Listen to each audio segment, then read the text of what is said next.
Hello and good morning, everybody. Thank you so much for joining me today for the first instalment of our James Anderson webinars. I hope everybody's happy, hope everybody's well and coping with current situations. I know it's a bit tricky, but if you've got anything that you want to discuss with us regarding lettings, your property, your tenant, by all means, do give us a call. We're here to help. All the managers are available. Oliver, Rory, Lee, myself, we're all here. So if there's anything you need from us, please do give us a call and feel free to have a chat.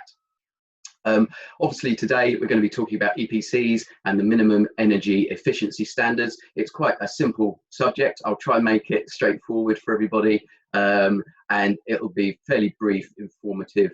If there's anything that you would like to feedback with, I'd be very glad to hear from you all. Of course, you know, any comments, what I can do to perhaps deliver a better webinar for you guys, even if that is perhaps speaking a little bit slower or something like that during the webinar. So please feel free to get in touch. I will put my own direct number up at the end of this, and also you'll have my direct email address. If there's anything you would like to speak to me about, I'd be very happy to deal with that on a one-to-one personal level. Okay. So really, without further ado, let's get started. I'm going to show you some slides today and share my screen. So do just bear with me whilst I do this. And I hope that it's a nice, easy webinar for you guys to follow and understand. So let's begin then. So those of you that don't already know, I would hope that you do know what your energy performance certificate is and what it looks like. If you don't, I'll just give you a quick idea of what it all means. At the moment, the minimum rating you need for your energy performance certificate is E or above. And if you have an E or above rating, your certificate should be valid for 10 years from the date that it was carried out. Okay, so it's quite easy, E rating and 10 years validity. Before we go into it, here are 3 links to websites that I think should be useful for you if you would like to follow up on some additional information yourselves. Of course, you can speak to me, you can speak to my team about all of this as well, but there's some helpful links there if you'd like to follow up for your own reference. Now, moving on to our first part. Those of you that know what an EPC is, this is it, and this is what a good EPC looks like. So this one is fantastic. It rates in a C rating, which is absolutely fine. No issues there, you know, quite happy with that. What I would like to show you is this one here, which is indeed a fail. This is not valid. This is not legal. As you can see here, a rating of 35 is no good. We need to be E. However, if you look, there are 4 points before this will become valid and legal, which will be important later on. So just to give you a little bit of history, recent history, I'm not going to go all the way back to 2008 and bore you with those details, but it's the most recent stuff here that we really need to be paying attention to. Obviously, 2016, tenants were able to demand improvements on properties that had a low rating. And a lot of landlords were asked to do that by their tenants. In 2018, this is where our E rating came into play. So this isn't anything new, guys. This has been around for quite a while now. Us here at James Anderson, we've worked very hard over the last few years on our fully managed stock and our comprehensive stock to make sure these are all there. They are all valid and compliant, which they are, and I'm very confident in that. What is my concern a little bit is more so the properties where we don't look after the management, such as our rent collection service and our let only service, where it is down to you guys as landlords to source these documents yourselves. 2019, a funding cap was imposed for £3,500. I will go into more detail on that, but more importantly is the most recent, 1st of April 2020, so about a month ago. Legislation and regulation extended to all rented homes, not just new lets, but all rented homes. If you've got a tenant, your property's under tenancy, you will need a valid EPC. Okay. So just so you can see a little bit more explanation here for you of what actually happened on the 1st of April a year ago and the 1st of April 2020. So quite simply, funding was withdrawn by the government and landlords needed to self-fund for any improvements in 2019. In 2020, all residential properties need a valid EPC. I know I'm repeating myself on that one, but it is really important, guys.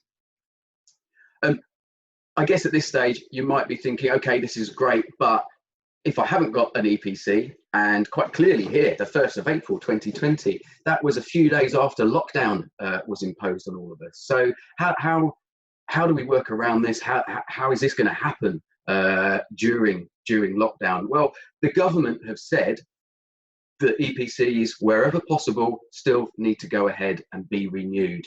Okay, Arla Property Mark, of which James Anderson staff are qualified and members. For those of you that don't know, Arla Property Mark is the voice of the industry between us and government.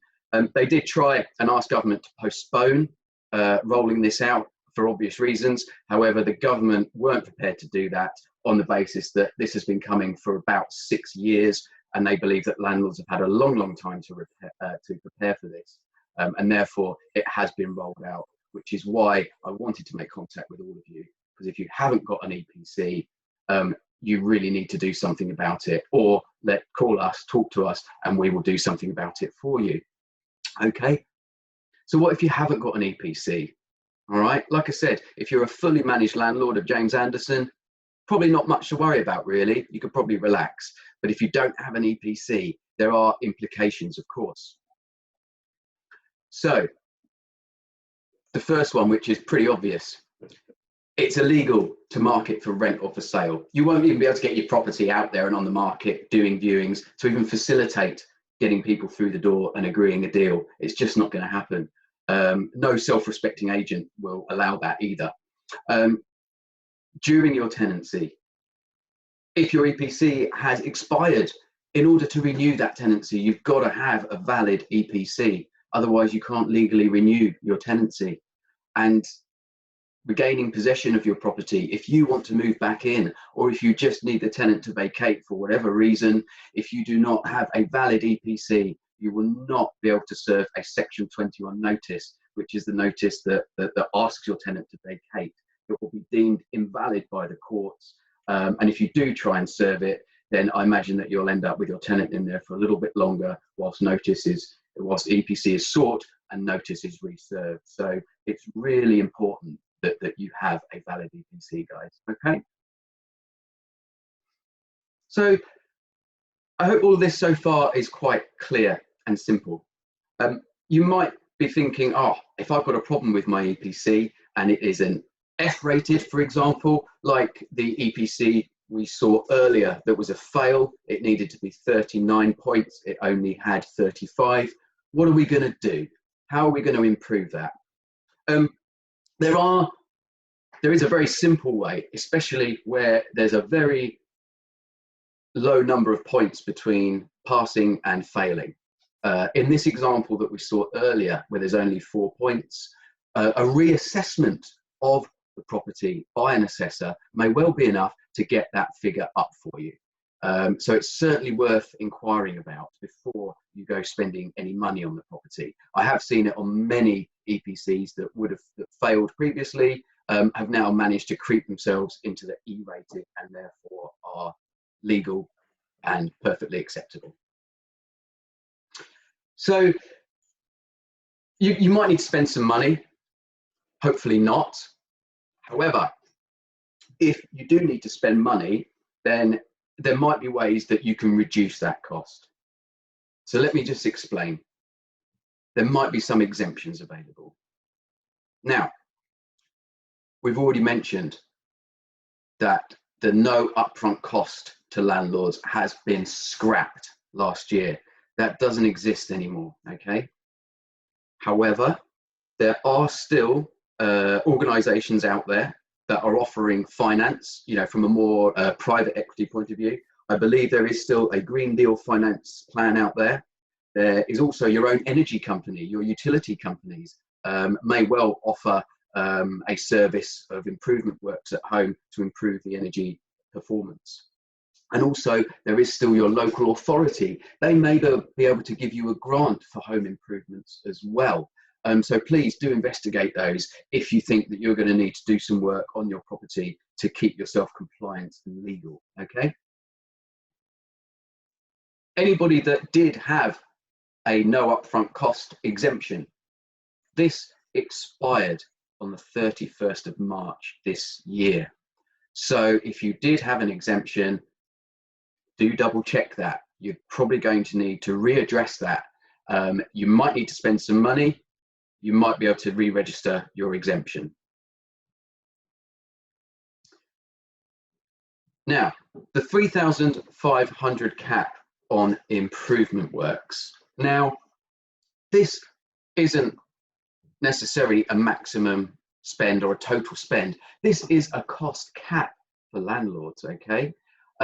You might be able to get your property up to the correct rating just by doing some very low cost works that I can show and explain to you. So what we're going to do is go back to that original EPC, and just below the graph that I showed you, there is this part of the EPC.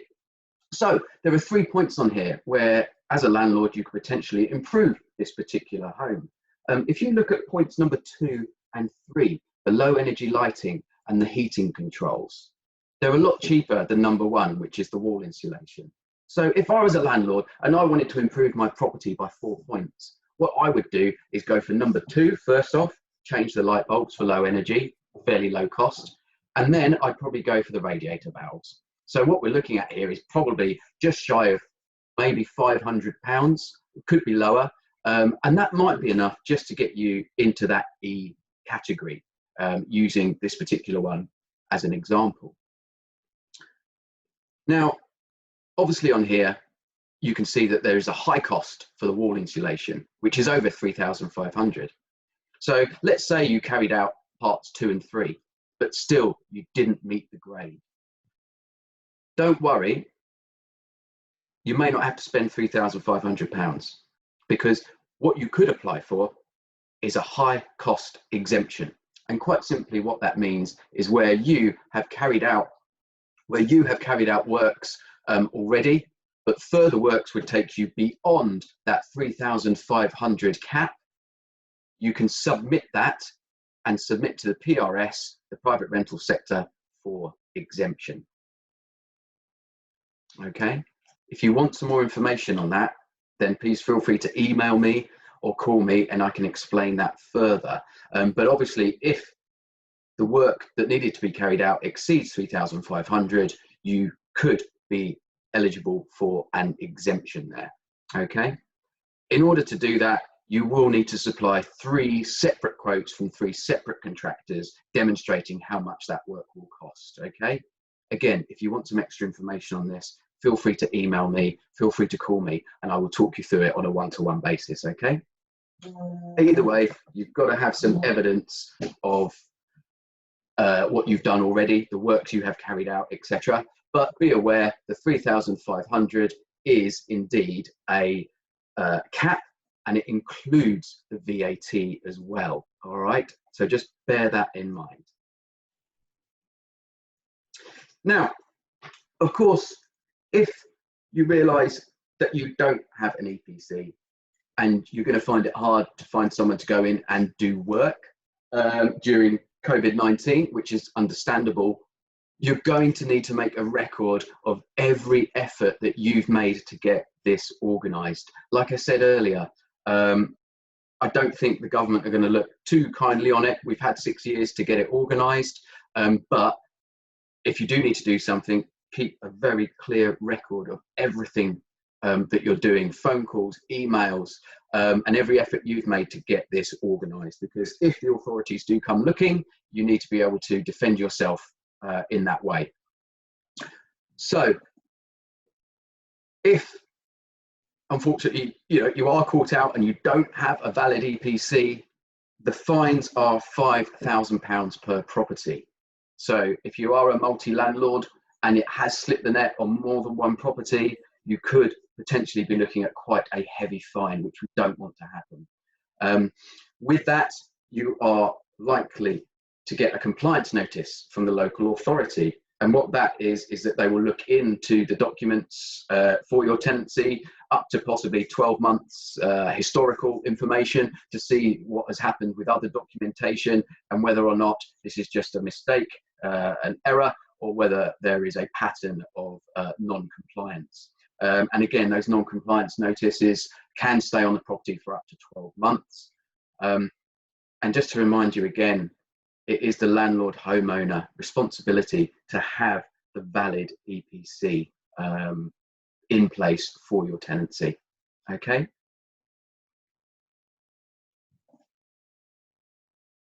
Now, I hope that this has been fairly informative. What I've wanted to do is make it as bite-sized as possible, and I didn't want to bore you with all the detail. I've tried to make this as simple as possible for everybody. You've got my number. You've got my email address.